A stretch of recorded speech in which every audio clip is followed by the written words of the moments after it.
All right, we are getting started here. Hopefully, we will get into the real stuff we want to talk about relatively quickly. Hope everybody is having a great week. Let me think. Welcome to the POWLAX podcast. How's it going, everybody? I'm your host, Patrick Chapla, and we have a couple quick announcements. The first announcement is that next week we will not be doing the live stream / podcast because I will be at our new house having people measure for granite to be put in. So that is one thing. What's going on, Hunter, Dylan? How you guys doing? Tanner, welcome. So, HJ Day, how you guys doing? So, next week we will not be doing the podcast. We probably won't be doing it the next week after that as well because I will have to be at the new house, which will not have internet yet. So that's your first announcement. Second announcement is, let's see. We're going to go over the reading from today. I should probably pick the best one that I like each week. David, I'm doing very good. I hope that everyone is doing well. I'm excited because, well, we'll get into that in a minute. So let's just clear through all of the usual announcements. This podcast / live stream is brought to you by the POWLAX Patreon. At the POWLAX Patreon, you can download every single set and informational packet that I have ever done by becoming a patron for $5 a month. Essentially, you are helping to fund my creation of in-depth lacrosse content for anyone to watch anywhere. I appreciate everyone who has become a patron. Even if you are not a patron anymore, super huge thank you to you. I can't even tell you how awesome it is to have that support. Sorry for not having an announcement earlier. Today I had to take Turner to school, so I'm a bit, rambled and things are kind of going each way. And as we're trying to close on this house, we've got so many little tasks that we have to get done. So there's all kinds of stuff that is that's kind of happening. So let's see. Do the usual affiliate marketing stuff. If you're looking for lacrosse balls, buy Pro lacrosse balls. I do not understand why people continue to. If you have a ton of greasers, I get why you might buy the little drill thing or the bucket that shakes them all. I kind of get it. But at the same time, if you're about to buy balls, just don't buy the cheap balls. Buy the new good balls. Buy the ones that are the best. Buy the Pro balls. They're just going Pearl, by the way. Pearl, not Pro. People think I say Pro for some reason. I'm not quite sure. Next, if you need... So shooting on an empty goal is pretty meaningless. I recommend getting a flip goalie. That way you are shooting at sides. It helps you paint the pipes instead of aiming for corners all the time. Corners are not necessarily the best thing to aim for because your margin for error basically increases the more you go for corners. Whereas if you miss, you still want to be able to score, which is why we teach shooting overhand. Yada, yada, yada. You guys get it. But so at flipgoalie.com, you can buy one of those, use code POWLAX for 10% off. We may be getting some new affiliates, but we'll kind of see how that goes. So let's see. Not too much to talk about today. I'm really excited about getting into the conversation today from O'Grady's leadership thing. I really recommend anyone who I recommend any coaches or directors do the Zoom call on Saturday mornings at 10:30 for people in Colorado, because being able to speak to all of those people and interact with everybody is really awesome. I believe this weekend's guest is Lars Tiffany, so that should be really awesome. And it's something where you can actually get on and ask him a question. It's not something where, Lars will have his portion, but 2 weekends ago, Joe Alberici, the head coach for Army, talked for 3 hours. Like, it was unbelievable. And by the way, I'm talking about John O'Grady's leadership lead through crisis Zoom call on Saturday mornings. If you want that, just DM me, email me, do any of that stuff, and you'll be able to get into that room and potentially ask Lars Tiffany a question, which I think is unbelievable for this weekend. And then his guest next weekend is amazing. But so the topic of today's live stream comes from, gosh, I forget his name. I want to say it's Williams. Hold on, let me look it up. So it was the New York Jets defensive coordinator, and his name is Greg Williams. So Greg Williams, I had never heard of him before, but I'm not a big football fan, and one thing he said stuck out more than anything. I'm trying to think if I have anything else I need to hit before we get into the actual meat of things. I think we're going to do the reading a little bit later. Today's actually, I didn't think was very good. Actually, I did have a thing. So we're going to do this first. Sorry, we need to get on the schedule. So today is May 20th. The Daily Stoics reading in this. It is a Seneca quote. May 20th, quality over quantity. What is the point of having countless books in libraries whose titles could hardly be read through in a lifetime? The learner is not taught, but burdened by the sheer volume, and it's better to plant the seed of a few authors than to be scattered about by many. Seneca on Tranquility of Mind 9.4. So they took this quote. So I guess the idea of the quote is, well, it's funny. I read it and I don't really comprehend it because my mind's all over the place at this point, which I apologize for. But so the idea here is about your own consumption, right? Which I get what Seneca is trying to mean here, and I get what that is. But I feel like most people don't have that problem. For the most part, anyone who's trying to consume stuff, we all consume a lot of the same things. But let's see. Crazily Alex, I'm reading a thing from the Daily Stoic, and then we're going to get into why the eyes are everything based on what Greg Williams, the defensive coordinator for the Jets, said. So you are now caught up, and I got a chance to think through my thoughts on that quote. So I feel the problem most people have has nothing to do with consumption, right?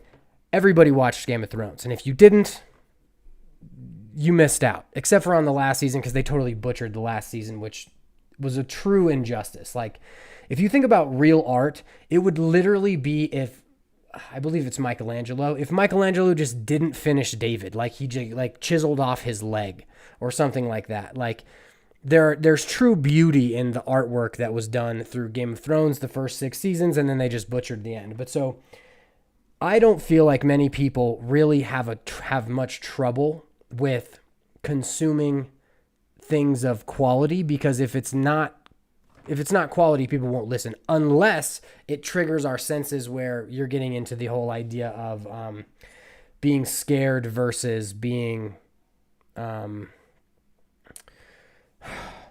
guess if it hits our fight or flight reflexes, like all of the news, like the news is meant to like scare you to give an emotional reaction so that you'll continue to watch it. But for the most part, what people are choosing to watch, they are entertained by themselves, which I don't feel people have much trouble with. What I feel people have a lot of trouble with is they think that their own time is far too valuable. So if you're on Instagram right now and you look through my pages, you'll see that, let me make sure I get the name right because I am super scattered. Colin Winkler, who I've never met before, who, is a follower of mine on LinkedIn, sent me a message today that said, congrats on a decade of POWLAX. I started POWLAX 10 years ago. And if I had thought my time was too valuable to start making mesh and to start doing videos of my tricks and to start doing any of that stuff, I never would get where I am now. So like one of the things that I make sure that I do now, which I'm actually trying to change a bit, is any video that I make is so deep and in depth that it extends the value. Like I look back on my Duke Fade and Follow video and my Cuse offense video, and they're like 8 minutes long. And I think through, having run both of those offenses now, how many little points I can actually add into those to extend them, because I don't want people to have to go anywhere else to get the content that fills what that should be, if that makes sense. So I remember being a worker at Dick's Sporting Goods, and they would always say to me, you're trying to sell this, you're trying to sell that. And the thing that really caught on was, it's not that you're trying to sell people anything. People are at the store to purchase things so that they can go out and they can, say, play football, play lacrosse. My job was to make sure that when they left, they were capable of doing everything that they needed to do and they had everything they needed. It's not necessarily about selling. It's about ensuring that they don't have to stop at Kmart on the way home. And so that's the idea with some of my content on YouTube, which can be a little bit long, which I get, which we're working on how we're going to do that as well. Morning, Michael. Hope you're doing well. So to put the quote in theory, I do feel like some people get bogged down. Like if you've seen Good Will Hunting, when Robin Williams and Matt Damon talk in his room the very first time, he basically Matt Damon calls out Robin Williams, who is the clinical psychologist, and he says, you bought all the wrong books. Like, if you read the books on the top shelf, like, oh yeah, I read all those, yada yada yada. And he's calling out the books because some people, and even me, like, I've purchased a bunch of books that I haven't read that I'd like to get back to, but it's not necessarily about trying to read and to do the best thing all the time right away. I think more than that, people need to actually not value or not think their time is so valuable up front, because they need to be able to actually do things and move in the world. Like, if you think your time is too valuable to go out and to run a clinic or to do something like that, it'll just never happen.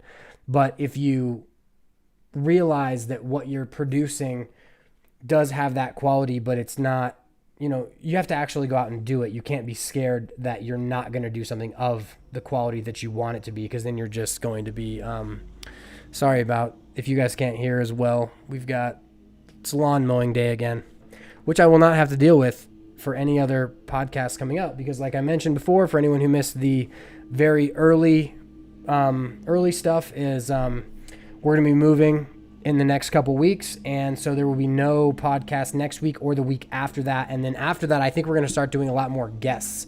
I'm not sure if Coach Lahota is on still. I saw him enter earlier, but so if he is still here, I think having him on would be a good thing. And I don't think I'm going to be doing all of like these like top name college coaches. I think it'd be way better to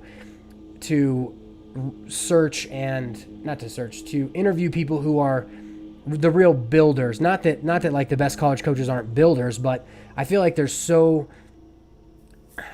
you think about the pyramids, I don't want to interview the guy who's working on the top of the pyramid. I want to interview the people who are working on the bottom, who are facilitating the advancement up through things. But so that is neither here nor there. And clearly I am scattered this morning. So into the point of the live stream / podcast, which I think was a very unreal thing. Let me pull up my notes of that.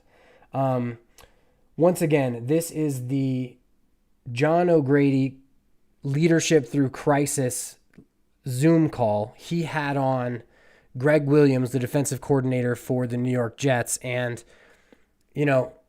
he is a very, very meticulous person. And hearing him speak on what matters at that level, like even if you don't like football, which I'm not a huge football fan, a coach when I was in 8th grade kind of ruined football for me, not in a watching sense, but in a playing sense. But the way he meticulously outlines things is so important. And the thing that really stuck out that he said was that the eyes are the most important part of what you are doing. So here's kind of what he said. So he's the defensive coordinator, and one of the things that he talked about was so much of coaching is not necessarily instructing all of the correct technique. That is important, and I'm not sure he said that exactly, so that's probably incorrect. I think the technique was important, but the first part was actually putting the person in a environment where they are going to react immediately. So the eyes were the most important part. And so he was talking about when his kids were younger and they had coaches who were not very good coaches. He basically said the question that they should ask the coach after the coach told them something that they felt was incorrect was, "Yes, sir, but where do you want me to put my eyes?"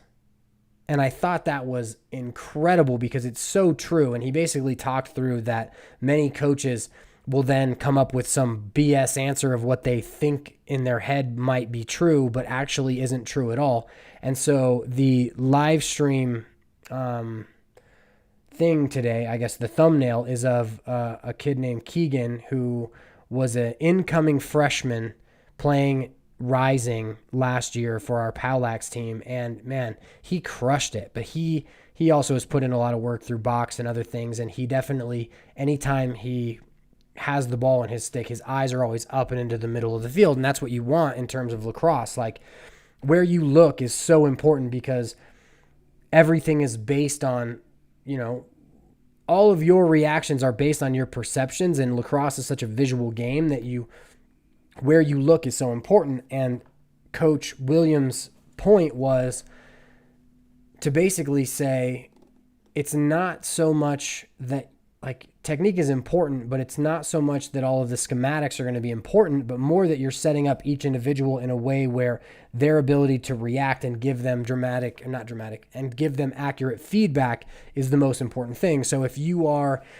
a lineman in football, you need to be looking at your opponent, at their shoulders, at their hands moving, right? So you have to be engaged in that individual. Maybe it's their hips, right? So defensively for lacrosse, if you zero in on a player's hips as a short stick defensive midi, you're going to have a much better time than if you are looking in a one-on-one. You're going to have a much better time than you are if you are looking at their head and shoulders, because their head and shoulders are going to juke you, right? But so in our Western culture, where we usually like to look is at their eyes, at their face, because we actually really want to see what they're looking at. A really crazy story from Dr. Jordan Peterson is actually that systematically over time, so humans are, I don't know if it's the only, but I think it is the only primate who has whites of our eyes. And that's because we want to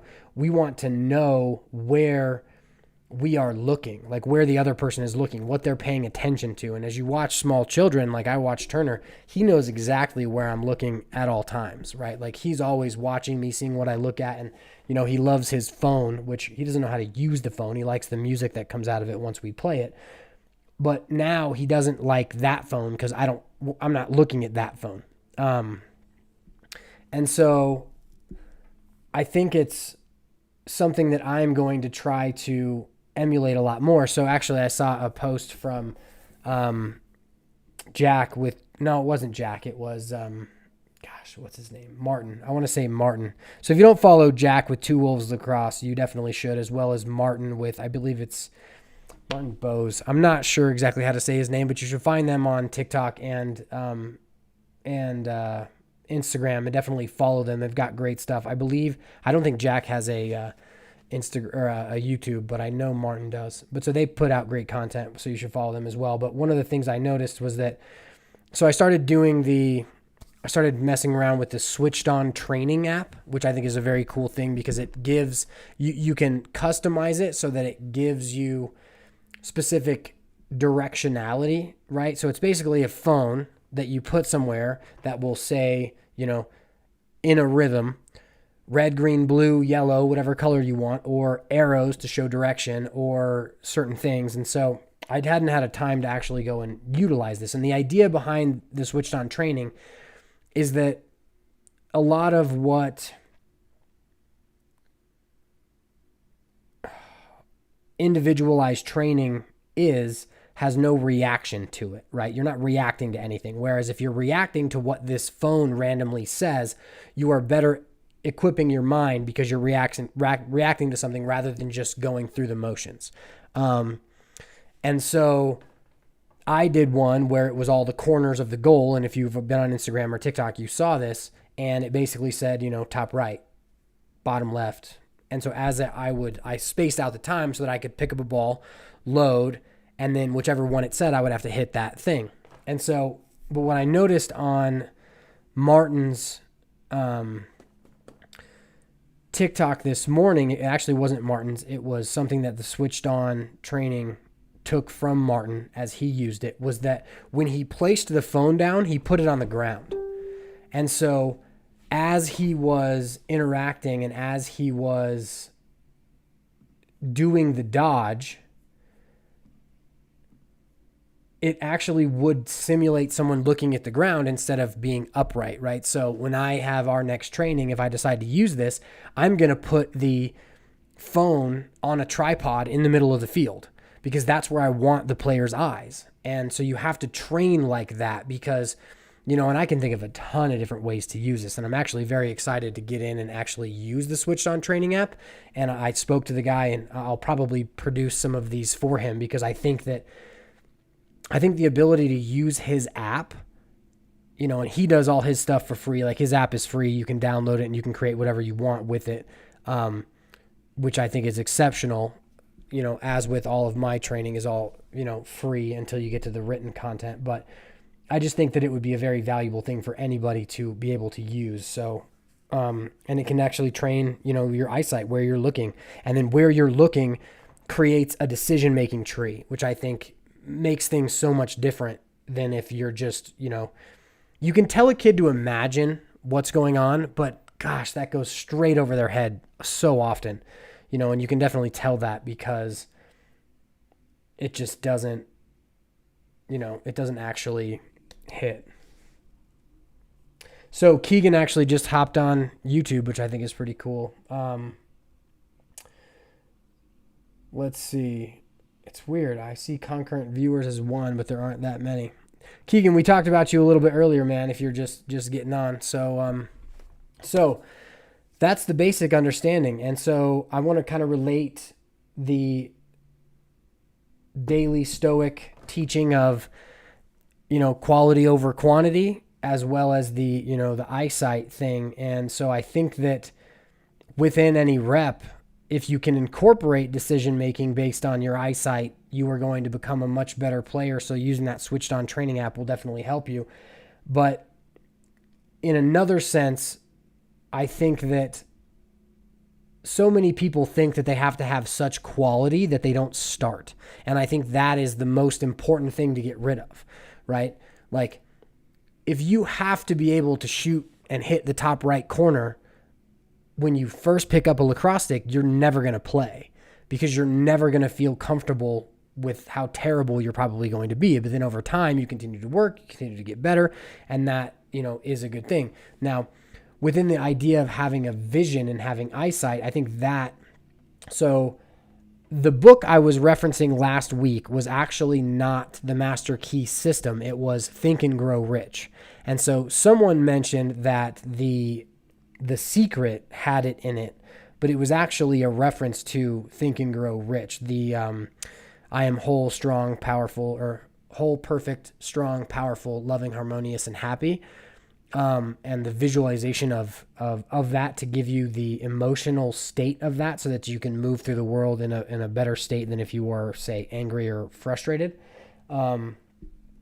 And the other aspect of that book is to have vision, a vision for where you are going. So I think back to 10 years ago when I started POWLAX, and I remember I had a whole website that was basically, I had designed it to talk about gloves, a stick, all of these things. And I ended up deleting it because it wasn't with a program that could transfer over to something new.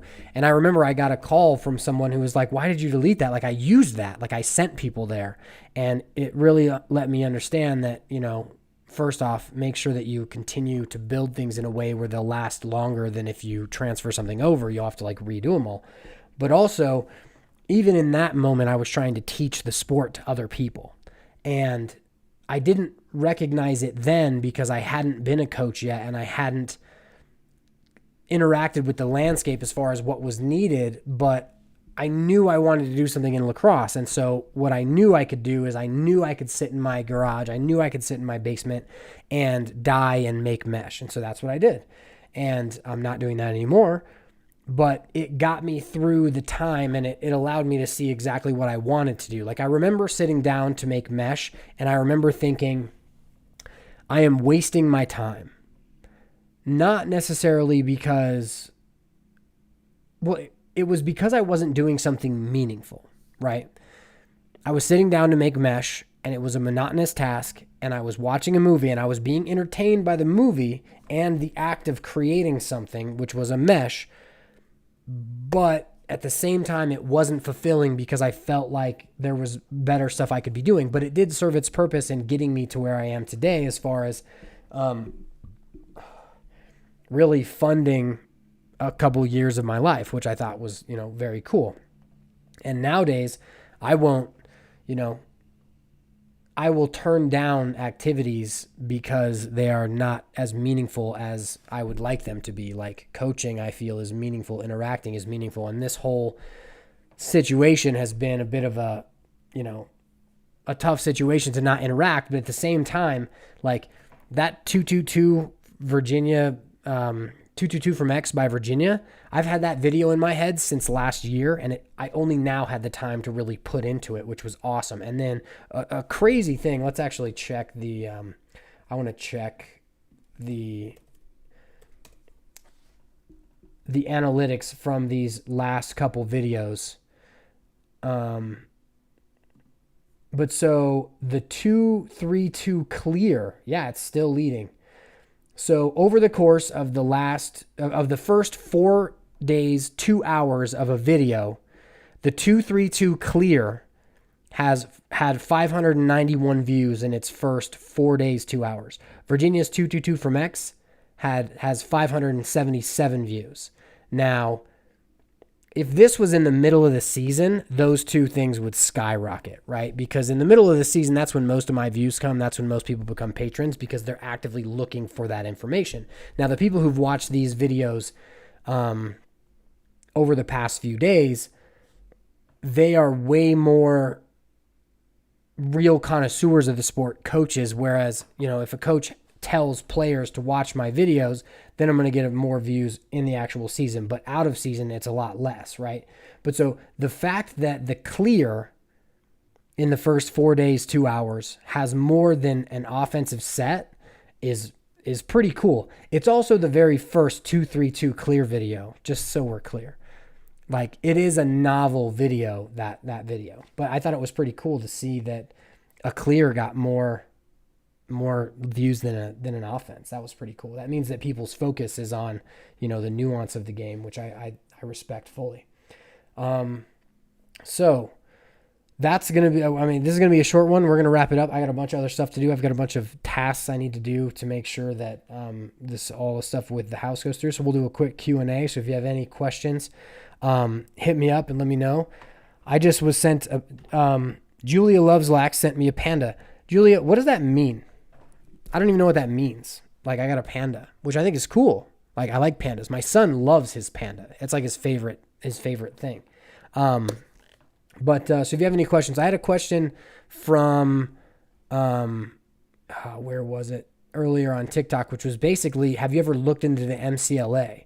Yes, I have looked into the MCLA. I actually really like the MCLA because it fits my style of the sport. It's not as in depth. That's not a good way to say it. Okay. Playing MCLA was just as much a commitment as playing Division III was for me, going to the University of Colorado. Cool. So it's like a token. It's like a money. So thank you for that. That's awesome. I'm actually pretty shocked that you sent me a panda if that actually cost you something. Like, Lil D Walsh, if you're paying for that, do not send me any of those. Like, don't send me anything, like, especially if you're not working. Like, don't ever send me money if you're not, like, that's why my stuff is free. But so I do appreciate it if you could say, just do quotes and be like, sent you a panda, and that'll work for it. So I was just on some topic and then I got distracted by the little tokens coming in. Cool. Well, I appreciate that, Lil D, then. That's awesome. Thank you for sending me, let's see, an Italian hand, rainbow puke. That one sounds great. And then love bang. So, trying to think if I want to restate the purpose of the live stream or so if there are any questions. Oh, it was the MCLA thing. I really liked the MCLA because it allowed me to, like, we'd lift 3-4 times a week in the morning. And we'd have practice at night as well. And it just wasn't as intense as I feel Division I was, but so it was way more up my level. That's awesome that I've taught you to do tricks. You do them though. That's the cool thing. I may have inspired you to do them, and I may have made a video that taught you, but you're the one that does them. So a video on breaking down a zone defense. Do you mean from the offensive end, like how college teams are beating zones?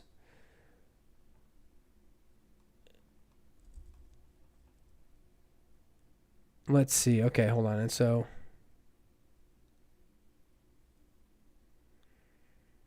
And then I have no idea how to say your thing. So, men's or women's for how to beat zones? Maybe I'll just go over it right now. There are a bunch of new techniques that happened. What's up, Stacy the Boss 11? Connor dash 1. That'll keep them engaged because I said their thing. Okay, so how to beat a zone for men's.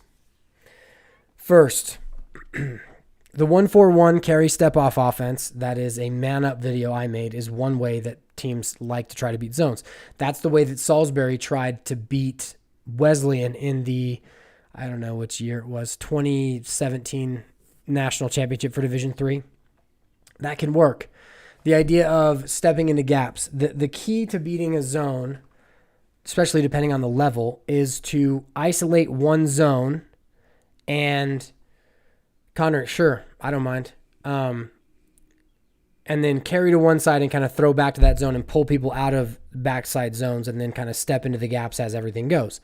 What teams have started to do now, which I think it works really well, is actually setting up a type of 3-3. I can do a backflip on the tramp. Yes, Stacy. Is they will find the short stick. That's your first objective. Find where the short stick is. Because if you can isolate and you can beat the short stick, it's going to be a lot easier. So here's how I define zones, right? You've got 1, 2, 3, 4, 5, 6, and you go from top left to top right. So 1 is top left, 2 is top center, 3 is top right, 4 is back left or side left, 5 is crease, 6 is side right. So if I'm going to try to beat a zone, what I'm going to try and do is first I'm going to find that short stick and I'm going to carry from one side of that zone to the opposite side of that zone and then fill the original side with another player from another spot, right? And so as that happens, the zone is going to shift and I'm going to try to kind of throw back into that spot and then pull them away from their original zone and kind of pass to the next one. You have to have players that know how to step in. So let me look up. I have a whole, in my score break program, I have a whole set of clips that correspond to goals in zones. So let's say you find the short stick and the short stick is top left, which would be a 1. So if we're going a 3-3 zone, the way I denote what the zone is wherever the short sticks are. So if they are in the top left and top right, that's going to be a 1-3 zone. That's a 13 zone. If they're in the bottom or the side left, side right, that's a 46 zone.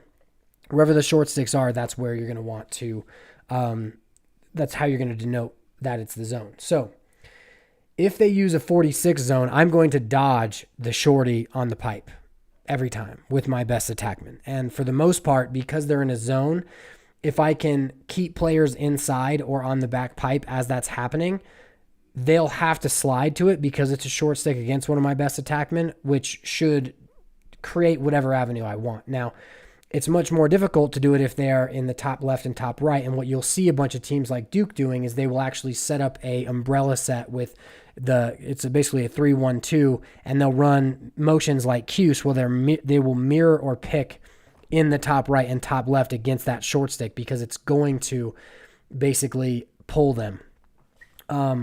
It's going to pull them to one side of the zone and allow us to attack the opposite side. Another way I like to attack a zone is with the Duke fade and follow offense if they have a short stick top center. If you've got a player who can carry against a pull, I don't mind running Duke fade and follow against a pull up top, but that player has to be able to have their hands free because basically if you attack top center and either of the wings have to help top center, which should happen in a zone as you roll back and forth, you're going to pull defensemen from top left or top right, which will isolate and give you the wings for step downs for your shooters. But so that's a basic. Hopefully you were able to understand as I talked through that, but maybe I will. If I do make the video, it's going to be a long, drawn-out video, which will take me a lot of time. But I actually do think I have a smaller video, but that's part of the coaches only Q&A. I went over zones and beating zones one time, but it's not, it's basically of a screen share rather than of like me standing in front of it, doing all of that. Standing in front of the whiteboard and kind of going over each look. But so hopefully that made sense. And then let's see. Okay, so any other questions or anything like that? Let's see. Connor, you bailed out of the alphabet, man. I'm not quite sure why. Let's see. Yeah, hopefully that made sense. That was kind of just off the top. Let me see something. I'm actually going to hook up the Instagram crowd right now. So if you're still on, I'm going to show you what I mean through score break. So I'm just going to go to my goals versus zones. I'm going to find a good one. And we got 52 goals versus zones. Let's see what Richmond was doing or High Point was doing. Here we go. Okay, perfect. Here we go. So, oh no. Oh no. Sorry about that. Paused because I was trying to, here, I'll take it out like this. Okay. All right. So hopefully this will work, but I'm going to, now we got poor connectivity. All right. So you guys can see my screen, right? We good there? Sorry for people who are on TikTok, but you should go over to Instagram right now and you'll see it. So, and then YouTube, sorry as well. Actually, I could probably share this with the people on YouTube. Let me see real quick if I can do this. I know I can do that. So I'm going to do this. Oh, nope, hold on.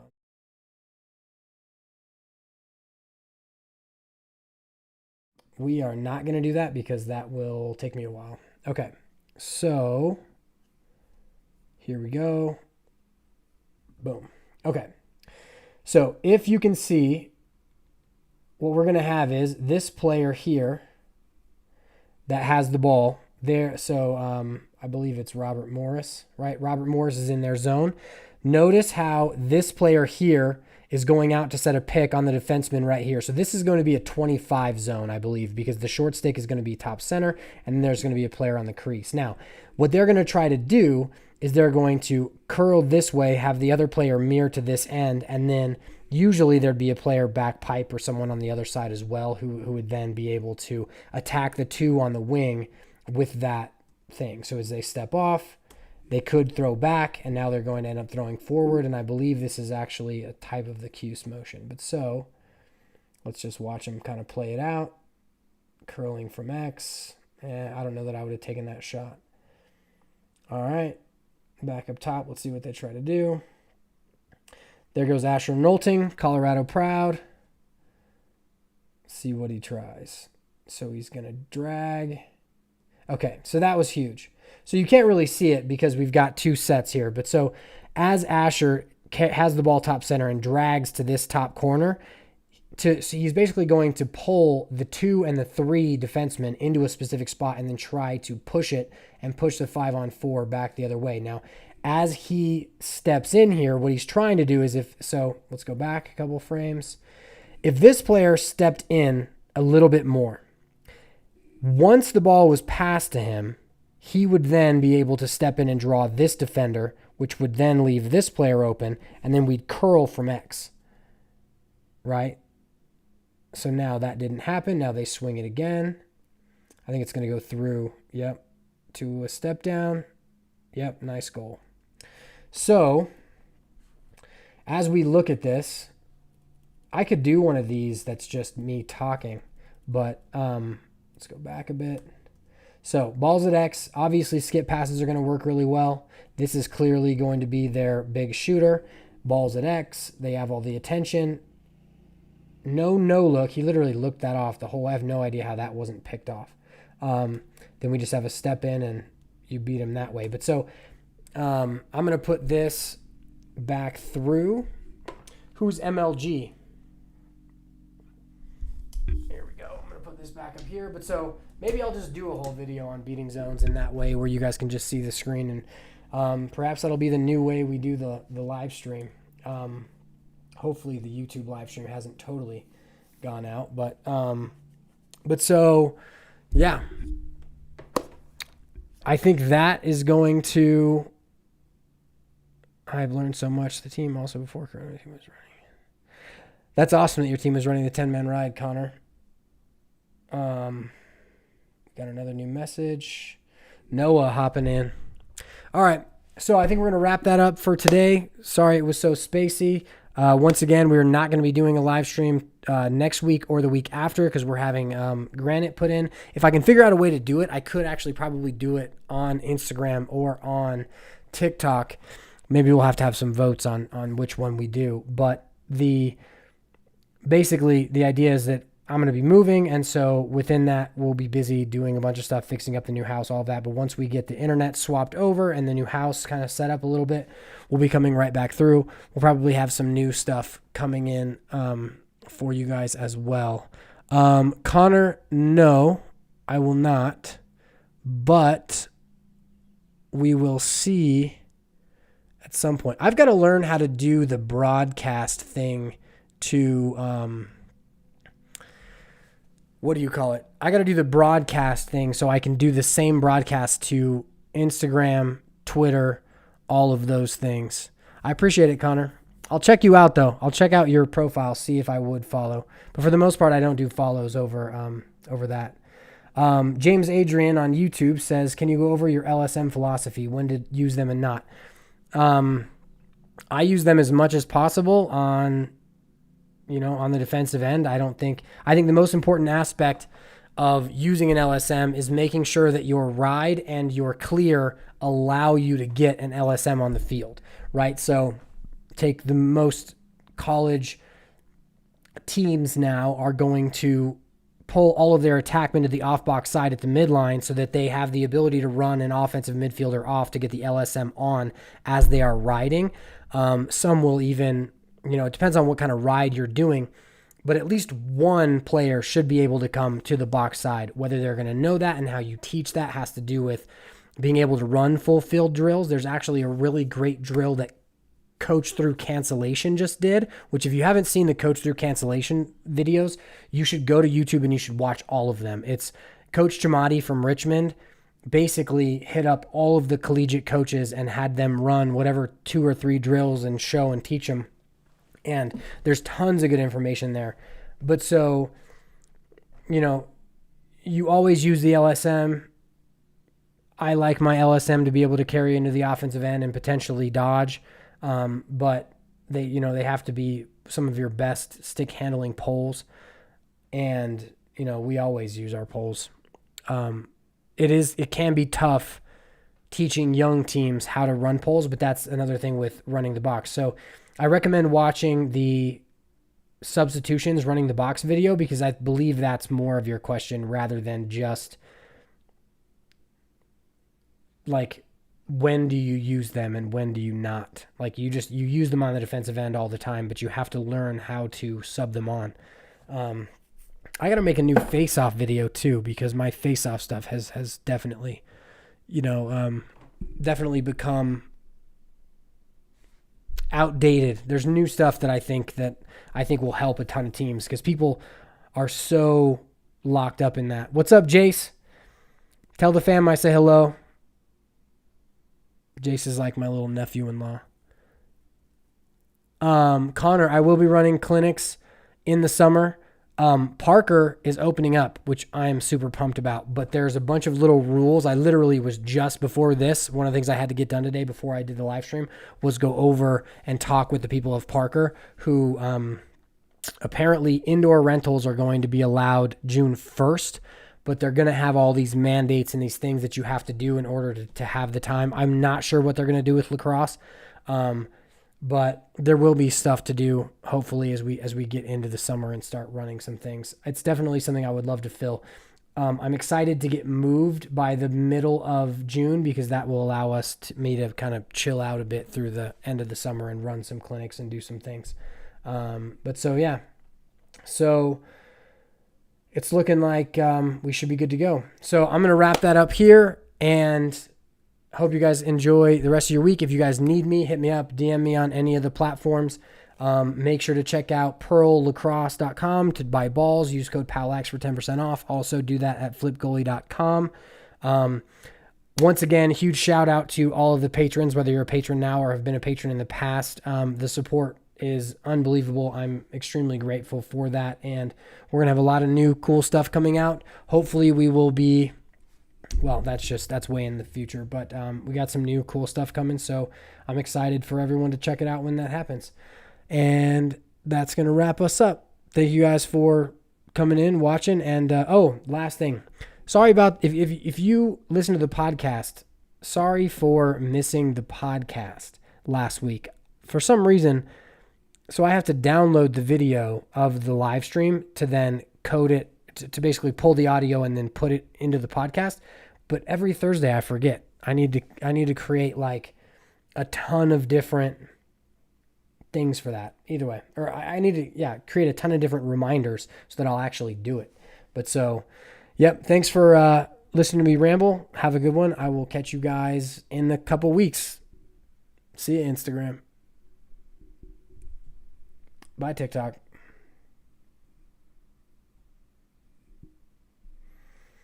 And YouTube. Sorry for the spaciness, everybody. Hope everyone is having a great week, and I will talk to you guys